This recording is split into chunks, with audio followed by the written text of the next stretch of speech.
The following sermon is brought to you by Cornerstone Baptist Church. For more information on our teaching and preaching ministry, visit us online at cornerstoneorlando.org.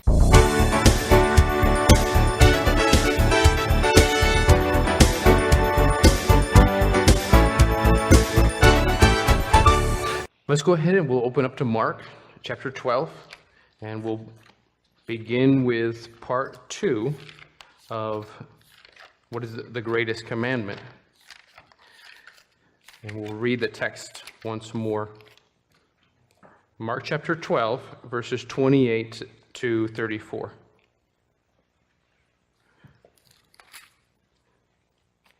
Then one of the scribes came, and having heard them reasoning together, perceiving that he had answered them well, asked him, which is the first commandment of all?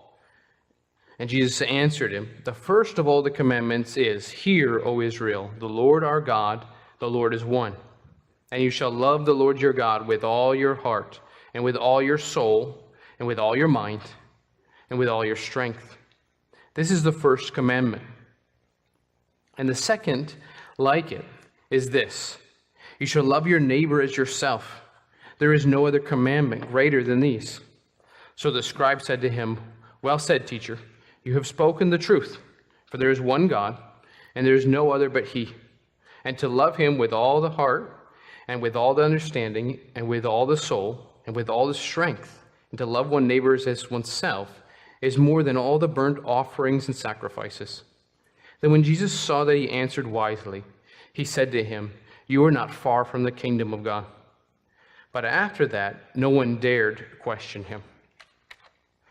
So we're beginning to answer the question, what is the greatest commandment? And so we can ask, this question is often asked again and again with various themes. Remember, we could ask the question, what is the greatest musician? And my wife would say Bach and the things that he's composed. We could ask, what's the greatest movie? And I know TJ is our movie buff, right? Or what is the greatest movie that has ever been made?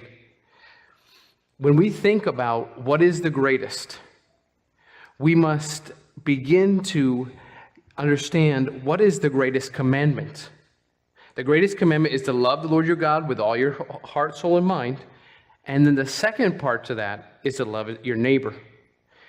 If you would think of how people relate these two, and how people forget the necessary connection between these two.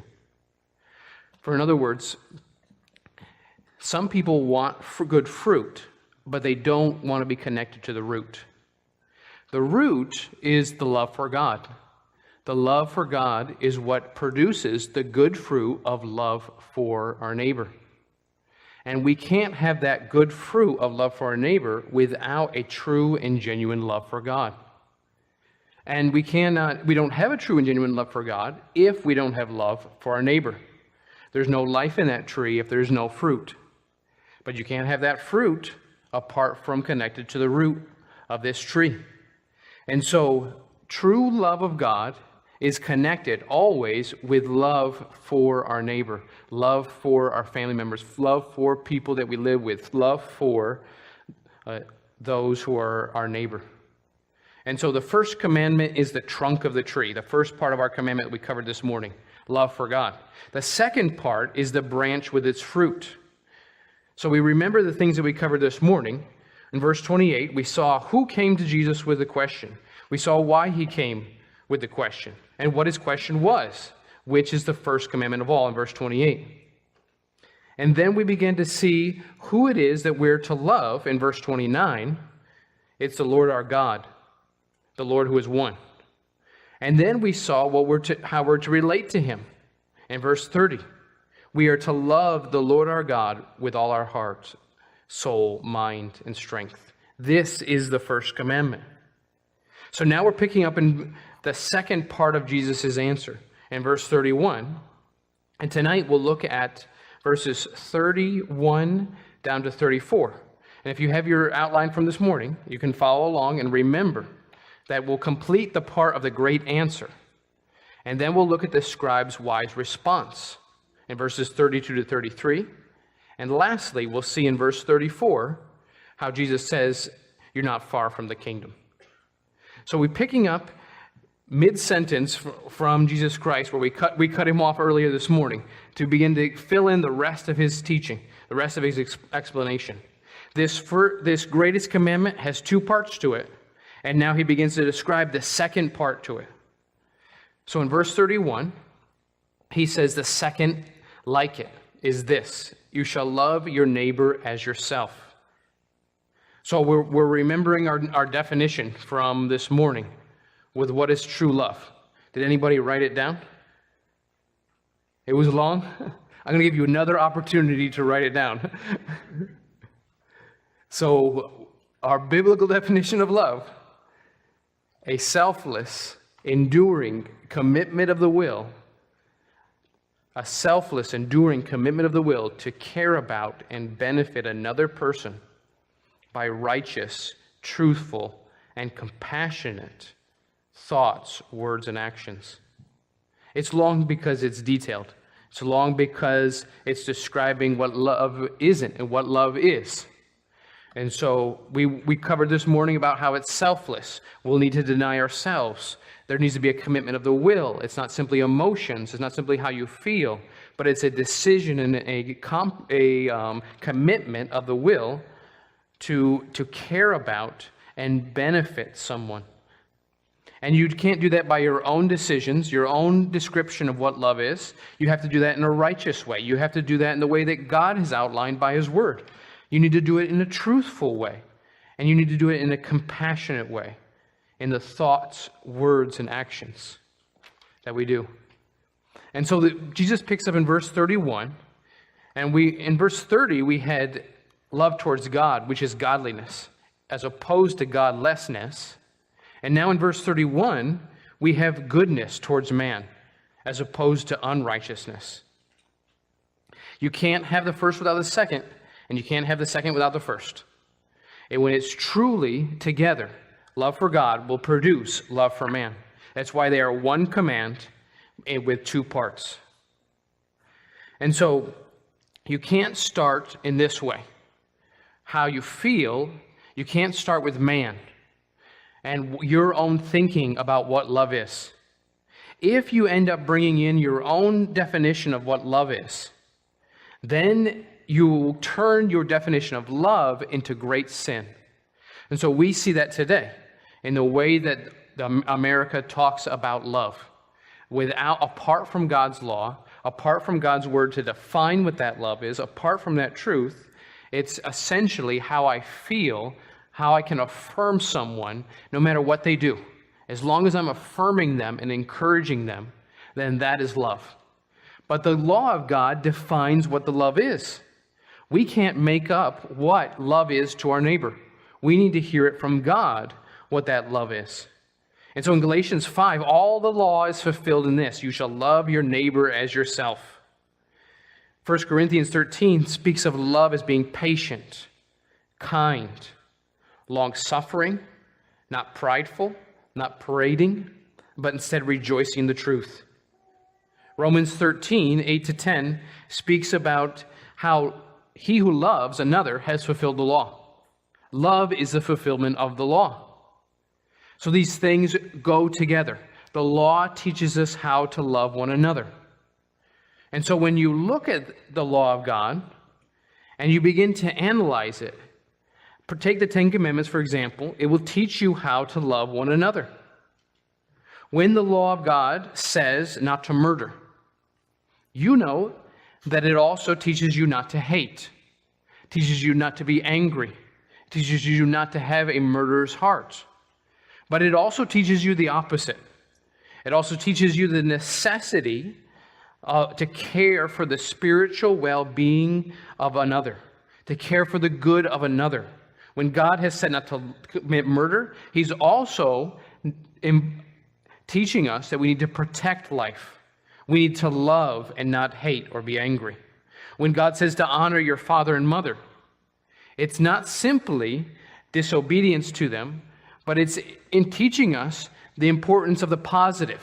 To love them is to not to dishonor them, but rather to to work at how you can grow in respect, love, and care for your parents. When we consider the command for adultery, and we know it says not to commit adultery, and we know in the heart not to think it, not to commit lust. But then we think also the law is teaching us how to love our neighbor, and that we are to think in a way that would be love for your spouse, or purity in singleness, waiting for the one that God would have you to be with. When the law tells us not to steal, we know it's love not to take the possessions of another. But it's also love to do the opposite, to seek and to provide for others, to care for the poor. That is love. We know that the law tells us not to lie. And so certainly protecting the truth is loving to one another. But also we're not to slander one another. We're to be very careful with our mouths and how we speak about one another in order to help them and edify them.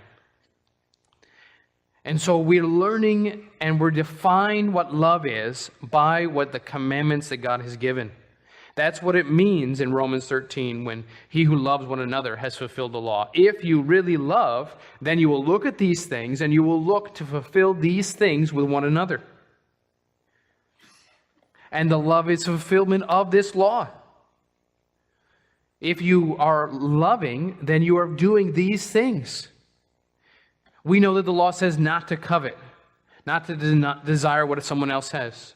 But then we need to think of how to be loving by thinking of what others need and what their desires are, how to help them beforehand. What's interesting is if you look at Leviticus 19, verses 10 to 18, where it describes some of these things of the moral law, you can begin to see already how in Leviticus these things are described, not only the negative, but also the positive. It was already there in the Old Testament before.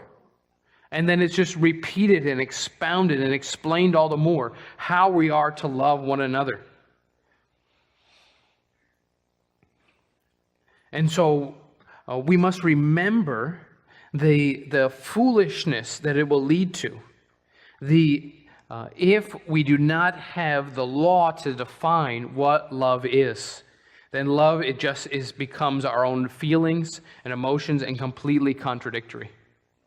If I say that I believe that it's loving to be a homosexual, and then someone else says it's loving not to abuse someone sexually, or if someone says pedophilia is the next thing that's coming up in America, right? Where they'll say that's the next letter to add to the LGBT, and so if that comes in, the next letter, see the foolish contradiction between what is defined as love and then protection for children.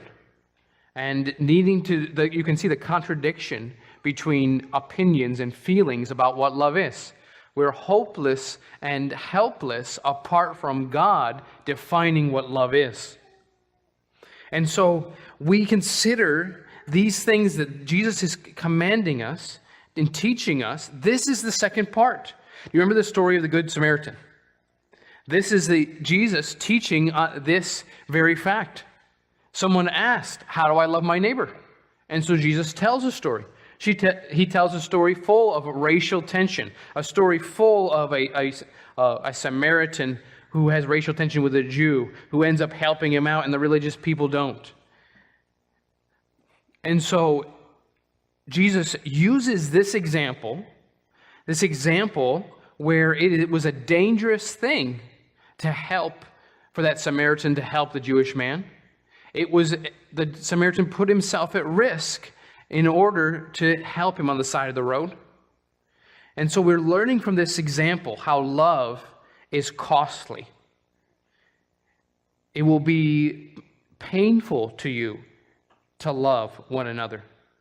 Sometimes it's dangerous. Sometimes it costs financially.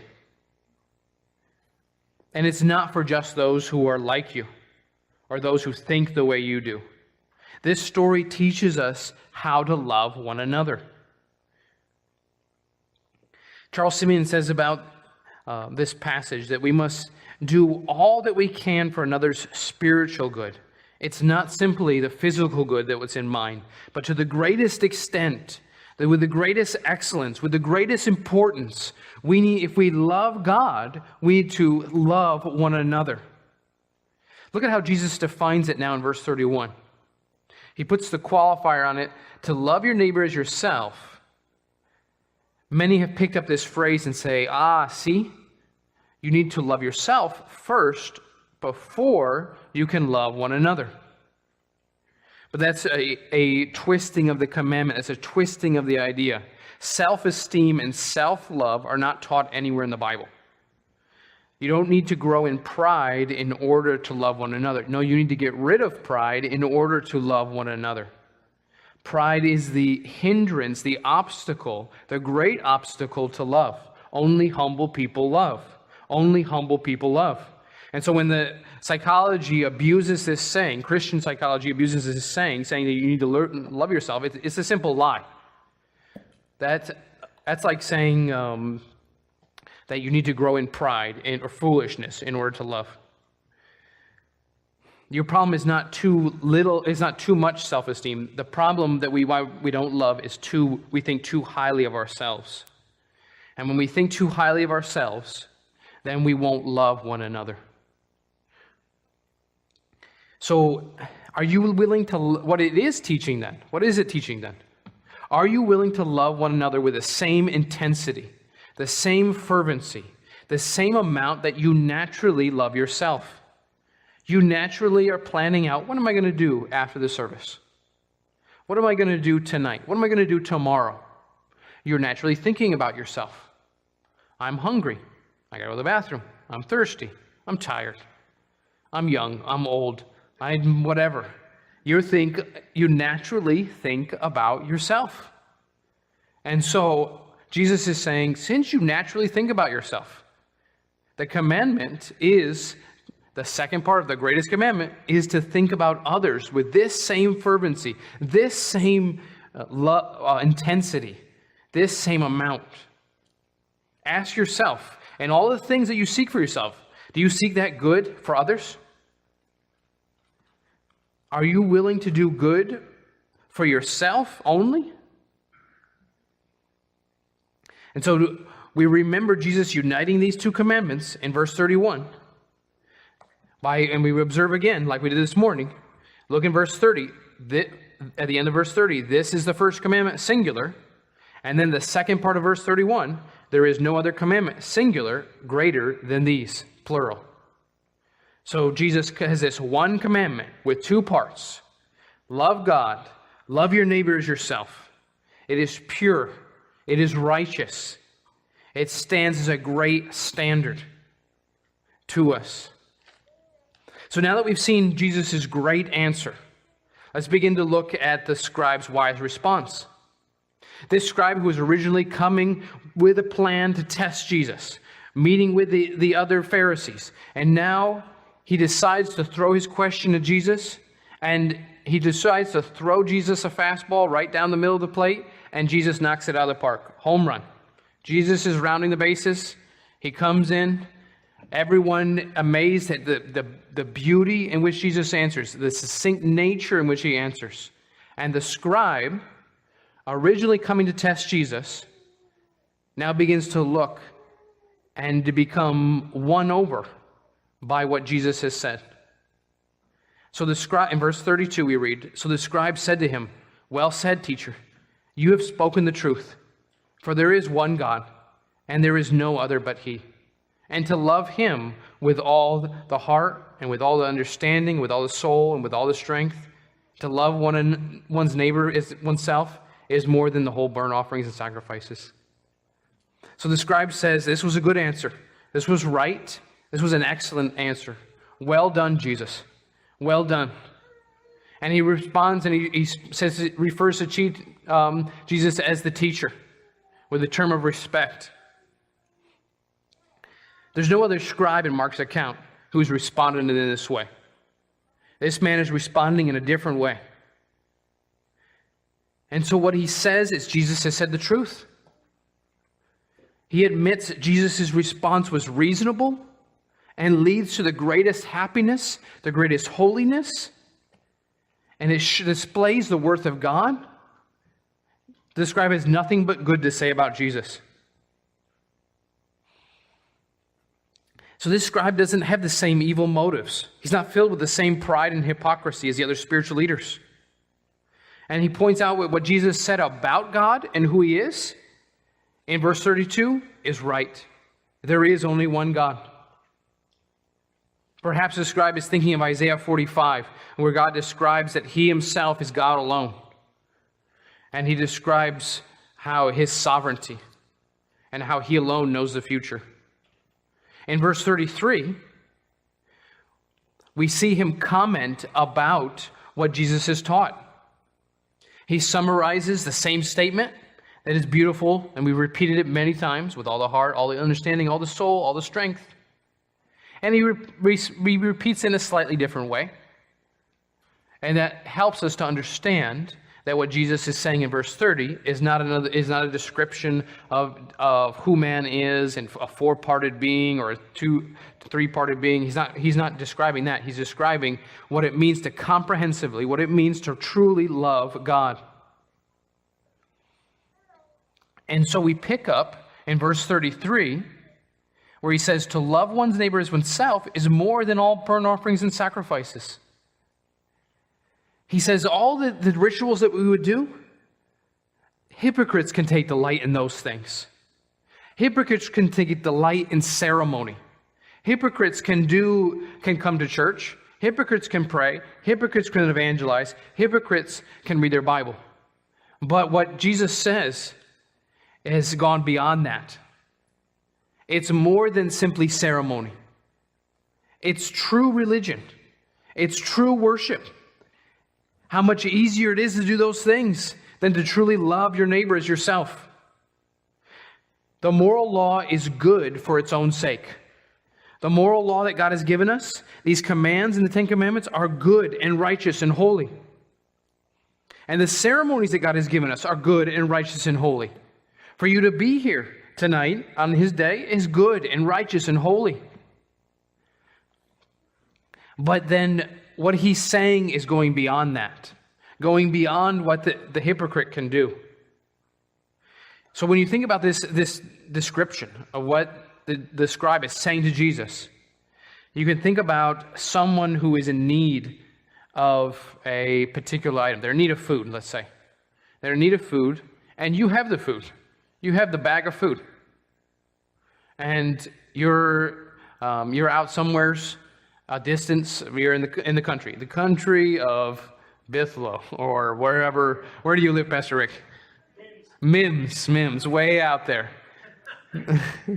Way out there with the natives and everything. No place to eat, no place to buy food for a long ways. So you got food. Somebody needs food, and you give them $5. But you got the food in your hand. You see? What you should do is give them what they need, right? Why give them the money when you can give them what they need?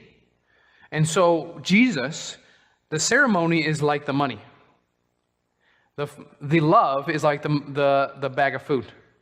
What does God want? What does God want? You can use the ceremony to love Him. It's true. You can use the service to love Him. You can use the prayer time to love Him. You can use those things, and you should. You should. But what does He want out of those things? Why does He want you to do any of those things? For love. For love. And so, what the scribe is saying is true. Where all the burnt offerings, all the sacrifices that you can give to God, they are good. It's good to give sacrifices and offerings. But why would you give them? Because this is the heart of the commandment, and it's greater than all the ceremony. So we've seen the second part of the commandment in verse 31. We've seen the scribe's wise response in verses 32 to 33. Lastly, let's look now at Jesus' encouraging statement, "You are not far from the kingdom." Now when Jesus begins to describe in verse 34, now when Jesus saw that he'd answered wisely, he said to him, "You are not far from the kingdom of God." But after that, no one dared question him. Jesus looks at the scribe and sees he's answered sensibly. He's answered thoughtfully. He's using his mind. Sin has not blinded him like others, like the other religious leaders. He's able to see what's right. The man also wanted to do what is right. But notice how wise Jesus' statement is, and so well balanced between encouragement and yet stating the truth. This man is still yet unconverted. But Jesus doesn't just rebuke him or confront him. He says an encouraging thing, and yet at the same time as saying an encouraging thing, there's still an exhortation in it. Do you see that? By saying you're not far from the kingdom. Imagine somebody's in line at Disney, right? You're in one of those an hour and a half long lines. And then you get up to the front, and you get all the way up, and then they close the doors to whatever ride, and you're the very front. And the person working at Disney says, means to encourage you.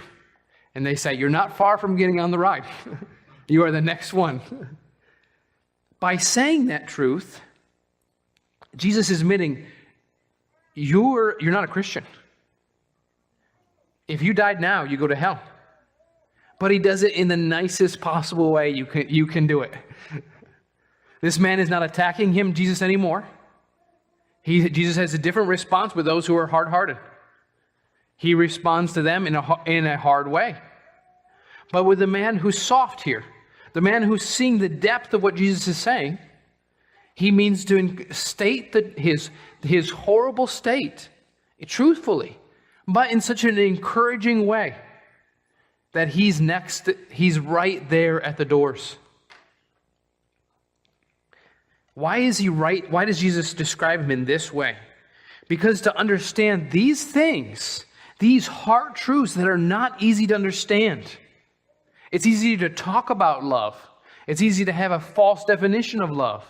But for this man to comprehend the true nature in which Jesus is talking about love for God and love for neighbor and how that is the greatest, for him to truly understand these things is to understand a profound truth. And so understanding of these things prepares you for the gospel. It prepares you and teaches you for your own need for the gospel. Submission to God's rules, values, and purposes in this world is preparing this person, helping them to understand what it means to be a Christian. And Jesus is speaking from a human perspective. From a human perspective, he's speaking and addressing this man, encouraging him that he should move on, not be content with where he's at. The person who's at the edge of the net to get on the ride, right? They're the first person. They're not content to stay there, but they're encouraged. They're encouraged in how far they've made it and how little yet they have to go, right? And so Jesus wisely does this. It's like saying you're just on the other side of the road. So wake up. Wake up.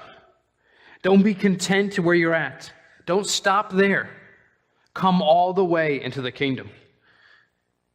Jesus does both in an encouraging way and a truthful way. And yet in a warning way. A warning way that if he were to stay there, he's not in the kingdom. If he was to stay there, he would not go to heaven. He needs to come to the next step, the next step of what the law is driving him towards, what the law is teaching him to do. With us in the account of Mark, we're left to wonder what will happen to this man. We find no more about this man, whether he's in heaven or hell. We'll find out one day, right? But Mark closes this text by saying, and no one dared question him anymore. But after that, no one dared question him. Jesus has defeated all his enemies, and now after this, he'll go on the offensive in verses 35 to 37, or 35 to 44. Jesus has perfectly answered all the objections. No one can dare even come to attack him anymore because of how clearly he makes the truth, but how clearly he refutes their false religion and exalts what God has given as and described as true religion. And so, when we close, we want to think about Jesus' statement about how you're not far from the kingdom. And we want to heed the warning and take the encouragement. We heed the warning and take the encouragement by doing the same thing, by considering the same similar truths that the law of God teaches us here. This commandment is pure and righteous. This commandment that we're to love our neighbor teaches us about God. It teaches us about ourselves. It teaches us about our need for Christ and our need to love one another in the same way. See how this side is of the greatest commandment. Like we saw the greatest commandment like a great rock, right? A great mountain. Walk to the other side of this great mountain and you will see the other aspect of it. The other aspect of this great hill, this great mountain. So if God has taught us that loving one another is the great part of the greatest commandment, what does that say about God and how He loves one another? How He loves sinners. It teaches us His great love that He would make and connect this as part of the greatest commandment. It teaches us that He spreads this by teaching us, His true children, to love one another. It's the expression of His love that why He's done this, why He's connected these commandments. When we look and think about how we have not loved one another, this commandment teaches us great goodness in God, great love in God, but it also teaches us our great lack of love for one another. When you think about how you lack of love for one another, you can do it in ways. You can think about categories. With your wife, you can do it with your children. It's different. You can do it with your extended family. You can do it at work. You can do it at church. You can think about strangers. You can think about friends. There's many different areas and circles in your life, right? And sometimes we sin in different areas of life. And we always need to be considering how we can love one another. And it takes great wisdom. It takes great discipline. It takes great humility. And the truth is, this commandment is another pure and holy commandment. And all the commandment will do, if left there, will say the truth to you. It will say the truth to you that you have not loved like you should. We have not loved like we should. We should have had the law define what love is, not our own hearts. We should have said the truth, but said it within a loving way, not trying to cram it down somebody's throat. We should have grown in many, many ways in love for one another. The law is there to be pure truth, to stand there and tell you the truth. You're a sinner. You're not loving. You have not loved like you should. And so we can do this by thinking back on all the people that you've hurt. You can think back on the people that you've loved the most in your own life. At times, you have hurt them the most. You can remember the tears in their eyes. You can remember how something you have said, something you have done, has been the opposite of love. That's what the pure law does. It teaches you God is holy and you are sinful. But what does it do? How does it drive us to the gospel? Look again at 1 John 4, connecting these same things. 1 John also connects these two parts of the greatest commandment. 1 John 4.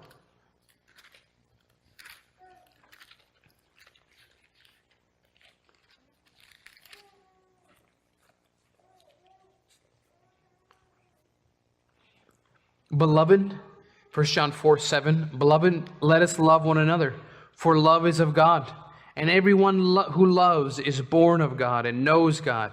But he who does not love does not know God, for God is love.